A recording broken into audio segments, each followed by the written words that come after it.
आज पण एवढा वेळ केलास होय? होय अगं, जरा उशीर झाला. असं प्रत्येक व्हॅलेंटाईन्स डे ला चोरून भेटायचा वैताग आलाय मला. अगं मला पण वैताग आलाय.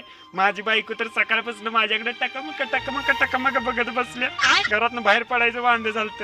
तू गया बेटा. बरं ती जाऊ दे. आज एवढा चांगला दिवस आहे, प्रेमाचा दिवस आहे. भांडत कशाला बसायचं? गोड गोड गोड गोड गोड गोड गोड गोड बोल. अरे तुझ्या आवाजाला काय झालं? होय रे, तू त्या नाम्याचं पोरग नव का? होय तुझं लगीन झालं नव? होय झाले की. अगे तू त्या सध्याची सून नव? होय. आणि तुझं बी लगीन झालंय की. अरे तुम्हाला दोघांना लाजा वाटतात का? का लाजा इकून खाल्ल्यासा? आणि ते पण माझ्याच घराच्या पाठीमागं येऊन गुलगुल करत बसलायसा. पहिले इथनं चालतं व्हायचं, पटकन हालायचं. चला.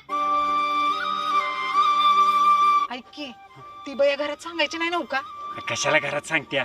तिला बहुतेक असल्या गोष्टी अजिबात आवडत नसणार आहेत, म्हणून ती लई चिडली आपल्यावर. ते आता